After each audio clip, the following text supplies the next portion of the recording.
கேட்கிறது. ஏன்னு கேட்டீங்கன்னா அந்த நாளைக்கே நீங்கள் போய் பார்க்கலாம்.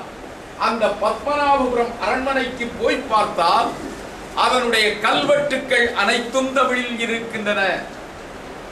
அந்த மன்னர்கள் பயன்படுத்திய வாழ், கேடயம், மகுடம் போன்றவைகள் காட்சி பொருளாக வைத்திருக்கிறார்கள். அவற்றிலும் தமிழ்தான் இருக்கின்றன.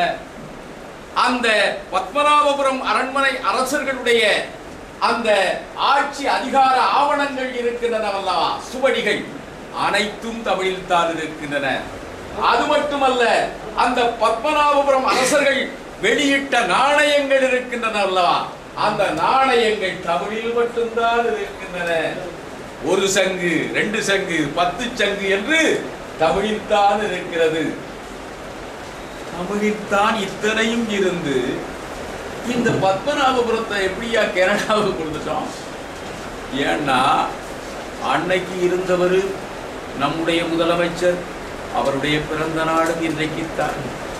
இதுக்காகத்தான் இங்கே வச்சிருக்காரு, பொருத்தமா வச்சிருக்கிறார் நம்ம ராமச்சந்திரன் அவர்கள். இன்றைக்கு பெருந்தலைவர் காமராஜர் அவருடைய நாள். அந்த நாளிலே இதனை நினைவு கூறுவது மிகவும் இன்றியமையாதது. ஏன் நினைவு கூற வேண்டும்?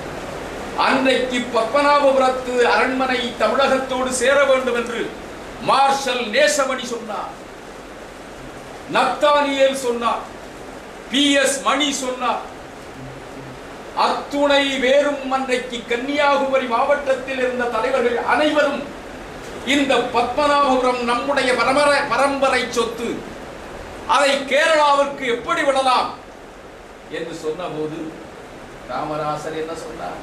குடமாவது மேடாவது எங்க இருந்தால் என்ன, இந்தியாவில் தான் இருக்குது, இந்தியாவில் தான் இருக்குது. இன்னைக்கு இந்த சொத்தை நமக்கு தந்துட்டோம்னா எவ்வளவு ஏமாளிகளாக நாம் இருந்திருக்கிறோம் என்பதற்கு இது ஒரு அடையாளம். அந்த பத்மநாபபுரம் சரி, ஏன் அது கேரளாவுக்கு போச்சு? நீங்க அதைத்தான் பார்க்கணும், அதைத்தான் பார்க்க வேண்டும். ஏன் என்று கேட்டால், ஒரு முண்டும் ஒரு துண்டும் அடிவது யாருடைய ஆடை அடிகலன்? நம்பூதிரிகளுடைய ஆடை அடிகலன். நம்பூதிரிகள் பெண்ணானாலும் ஆணானாலும் கரண்டக்காரைக்கு கீழே அந்த ஆடை நிலத்தில் படக்கூடாது. அதை போல ஒரு முண்டு கட்டி கொள்ள வேண்டும். இந்த பத்மநாபசாமி கோயில் மீது கொண்ட காதலின் காரணமாக வேணாட்டு அரசர்கள், கடைசி அரசர்கள், பழைய அரசர்கள் அல்ல, கடைசி அரசர்கள் இந்த உடுப்பை, நம்பூதிரிகளுடைய உடுப்பை பயன்படுத்த தொடங்கினார்கள். இந்த உடுப்பை வச்சுக்கிட்டு இது கேரள மன்னர்கள், மலையாள மன்னர்களுடைய உடுப்பு, ஆகையினாலே இது மலையாளிகளுக்கு சொந்தம் என்று பத்மநாபபுரத்தை தமிழர்களுக்கு சொந்தமான தமிழ், இன்றைக்கும் தமிழ்நாட்டில் இருக்கின்ற பத்மநாபபுரத்தை கேரளாவுக்கு கொண்டு போய்விட்டார்கள், கேரள அரசாங்கத்திற்கு கொண்டு போய்விட்டார்கள். சரி, இந்த பத்மநாபபுரம் என்று சொல்லப்படுகிற இந்த பத்மநாபபுரம் சொத்துக்கள் எல்லாம் எப்படி வந்தன? 1.5 லட்சம் கோடி ரூபாய் பெறுமதி உள்ள பொருள்கள் இதுவரை கண்டெடுக்கப்பட்டிருக்கின்றன. இதுவரை அது 5 லட்சம் கோடிக்கு இருக்கலாம் என்று கருதப்படுகிறது. ஆனால் 1.5 லட்சம் கோடி ரூபாய் பெறுமதியான பொருட்குவைகள், வைரம், வைடூரியங்கள், தங்கம், வெள்ளி, கோமேதகம் என்றெல்லாம் சொல்லப்படுகிறதே, இந்த உயர்ந்த பொருள்கள் எல்லாம் இதுவரை 1.5 லட்சம் கோடி ரூபாய்க்கு கண்டெடுக்கப்பட்டிருக்கிறது. எழுதுகிறார் ஐயா, இந்த துக்ளக்கில், இந்த வார துக்ளக்கில் எழுதுகிறாரு, 250 வருடங்களாக கேரள மன்னர்கள், மலையாள மன்னர்கள் அந்த கோவில் சொத்துக்களை கையாளாமல் பார்த்துக் கொண்டார்கள். இந்த நாட்டு அரசியல்வாதிகளிடம் அது சிக்கினால் சில நாட்களிலேயே காணாமல் போய்விடும். எனவே அந்த மன்னர் பரம்பரை பாராட்டுக்குரியது என்று நம்ம எழுதுகிறார், ராமசாமி எழுதுகிறார் துக்ளக்கில். அது உண்மைதானா? அது உண்மையாக இருக்குமானால் இன்றைக்கு இந்த செய்தியே வந்திருக்காரு.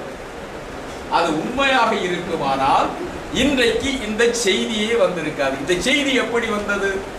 அங்கதான் நீங்க பார்க்கணும். இந்த செய்தி தமிழனுக்கு அது உரிமையாக இருந்த காரணத்தினாலே ஒரு தமிழன் தான் இந்த செய்தி வருவதற்கும் காரணமாக இருந்தான். இந்த செய்தி வருவதற்கும் காரணமாக இருந்தான்.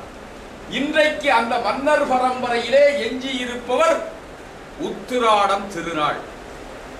நீங்க பார்க்கணும், நான் உங்களுக்கு படிச்சு காட்டினேன். ஐயடிகள் திருவடி, ராமர் திருவடி, வீரகேரளவர்மன் திருவடி, கோதைகேரளவர்மன் திருவடி, வீர ரவிவர்மன் திருவடி, வீரகேரளவர்மன் திருவடி, வீர உதயமார்த்தாண்டவர்மன் திருவடி, வீர ரவிவர்மன் திருவடி, வீர ராமகேரளவர்மன் திருவடி, வீர ரவிகேரளவர்மன் திருவடி என்றெல்லாம் 42 மன்னர்கள் வருகிறார்கள். அவர்களுடைய பெயர் திருவடி என்று முடிகிறதே. ஆனால் இன்றைக்கு கடைசியாக மன்னராக இருக்கப்படுகிறவர் என்று கருதுகிறவருடைய பெயர் உத்திராடம் திருவடி என்று வருகிறதே. இது என்ன காரணம்? ஒரு குழப்பம். திருவடி என்றுதானே வரணும், அந்த தொடர்ச்சி இருக்குமானால் இன்றைக்கு இருக்கிற உத்திராடம் திருநாள் இருக்காரே, உத்திராடம் திருவடி என்று வர வேண்டும். அங்கதான் சூழ்ச்சி இருக்கிறது. இந்த கடைசி மன்னனுக்கு பிள்ளை இல்லை என்று சொன்னேன். வால மார்த்தாண்டவர்மன் திருவடி என்கிற கடைசி தமிழ் மன்னனுக்கு, வேணாட்டு மன்னனுக்கு பிள்ளை இல்லை. நம்பூதிரிகள் சதி செய்தார்கள், ஏற்கனவே சதி செய்தார்கள்.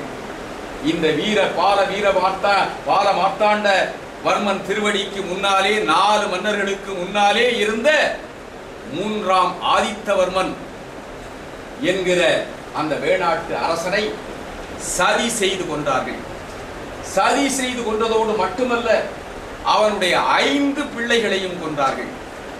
ஏன் 5 பிள்ளைகளையும் மன்னனையும் கொன்றார்கள் என்றால், அவர் சேர நாட்டை மீண்டும் இந்த வேணாட்டு அரசர்கள் தமிழ்நாடாக ஆக்க பார்க்கிறார்கள், தமிழை கொண்டு வர முயற்சிக்கிறார்கள் என்பதற்காக இந்த 3ஆம் ஆதித்தவர்மன் திருவடியை கொன்றார்கள். நஞ்சூட்டி, வஞ்சகமாக நஞ்சூட்டி, அமுதத்தை பருக வைப்பதை போல நஞ்சு கலந்து அவனை கொன்றார்கள். 5 மக்களையும் கொன்றார்கள். நாம் வீரமங்கை வேலு நாச்சியாரை பார்க்கிறோம். உள்ளபடியே பாராட்ட வேண்டும். இன்னும் சொல்ல போனால், இலங்கையிலே முதலிலே ஆட்சி செய்தாலே ஈழத்தை ஒரு தமிழச்சி தான் ஆண்டாள். அந்த தமிழச்சியிடம் இருந்துதான் சிங்கள பாரம்பரியம் அந்த மண்ணை பறித்து கொண்டது. அவளுடைய பெயர் குவைனி, நல்ல தூய தமிழ் பெயர். குவி எய்னி என்பதுதான் குவைனி என்று மாறிற்று. அந்த குவைனியை நமக்கு எத்தனை பேருக்கு தெரியும்? வீரமங்கை வேலுநாச்சியாரை தெரியும். அதை போல வேணாட்டு வீரமங்கை உமையம்மையை பற்றி எத்தனை பேருக்கு தெரியும்? கணவன் நஞ்சூட்டி கொல்லப்பட்டார். 5 புதல்வர்கள், ஆசை புதல்வர்களும் கொல்லப்பட்டார்கள் நம்பூதிரிகளாலே. எனவே இனிமேல் நமக்கு வாழ்வில்லை. நாம் கண்ணீரோடு கம்பளையோடு கைம்பெண்ணாகத்தான் இறுதி நாட்களை போக்க வேண்டும் என்று அந்த ஓமையம்மை நினைக்கவில்லை. மாறாக போராடி ஆட்சியை கைப்பற்றினாள். அவள்தான் ஆண்டாள். அந்த உமையம்மையை பற்றி தமிழக வரலாற்றிலே எத்தனை பேருக்கு தெரியும்? அவளுக்கு 4வது மன்னன் தான் இந்த பால மார்த்தாண்டவர்மன் திருவடி. அந்த நம்பூதிரிகள் நஞ்சூட்டி கொன்ற அந்த நம்பூதிரிகள் இவனை கொல்லக்கூடாது, இவனையே வளைத்து பிடிக்க வேண்டும் என்று அவர்கள் சதி செய்தார்கள். அவர்கள் சதிக்கு காரணமாக அவனுக்கு பிள்ளை இல்லாமல் போய்விட்டது. பிள்ளை இல்லாமல் போன காரணத்தினாலே 2 நாயர் பெண்களை தத்தெடுக்க வைத்தார்கள். அந்த தத்தெடுத்த பெண்களுக்கு பிறந்தவர்கள் தான் முதலாவது பிறந்த மகனுடைய பெயர் அஸ்வதி திருநாள். மலையாளிகளுக்கு திருநாள் தான் ஐயா. திருவடி போச்சு, மலையாளிகளுக்கு திருநாள் வந்து விட்டது. அந்த அஸ்வனி திருநாளிலே இருந்துதான் இன்றைக்கு இருக்கிற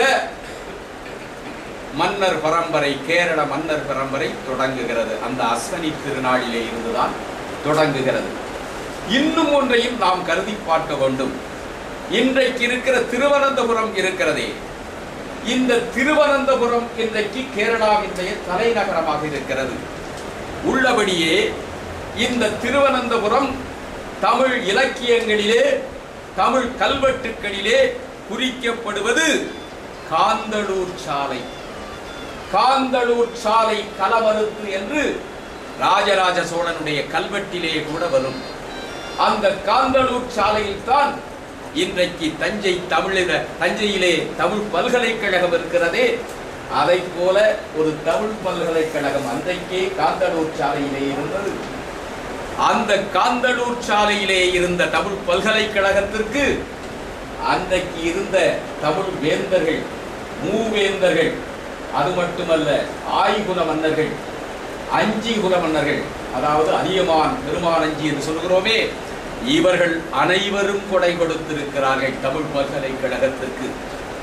இன்றைக்கும் அந்த காந்தளூர் சாலை என்கிற அந்த பெயர் இன்றைக்கும் வழக்கிலே இருக்கிறதுக்கு என்பதற்கு ஒரு ஆதாரம் என்னவென்றால், அந்த திருவனந்தபுரத்தினுடைய அகநகர் இருக்கிறதே, அந்த அகநகரிலே இன்றைக்கும் வாழ்பவர்கள் தமிழ் முதுகுடி மக்கள்.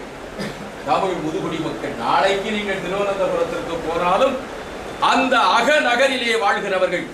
புறநகர்களிலே மலையாளிகள் இருக்கலாம், ஆனால் அகநகரிலே இன்றைக்கும் வாழ்பவர்கள் தமிழ் பேசுகிற தமிழ் மக்கள் தான். ஆக அந்த காந்தளூர் சாலை, தமிழ் இலக்கிய புகழ் பெற்ற காந்தளூர் சாலை திருவனந்தபுரமாக மாற்றப்பட்டது. எப்படி மாற்றப்பட்டது? நம்மாழ்வார் அவர்கள் 108 வைணவ தலங்களில் ஒன்றாக கொண்டு அந்த திருவனந்தபுரத்தை அழகாக திருவாய்மொழியிலே பாடியிருக்கிறார். நம்மாழ்வார் பாட்டுத்தான் மலையாளிகளுடைய இன்னொரு வரலாறுக்கு காரணமாக இருந்தது. அந்த நம்மாழ்வாருடைய ஒரே ஒரு பாடலை சொல்லுகிறேன், ஏன்னா அதிகமாக ஆகும். ஒரே ஒரு பாடல். நாமுமக் அறிய சொன்ன நாள்களும் நனிய ஆன. அடியார்களுக்கு சொல்லுகிறார் நம்மாழ்வார், வைணவ அடியார்களுக்கு, நாமுமக்கு அறிய சொன்ன நாள்களும் நனிய ஆன, அதாவது மிக அருகில் வந்து விட்டன, இனி நீங்கள் சாக போகிறீர்கள்.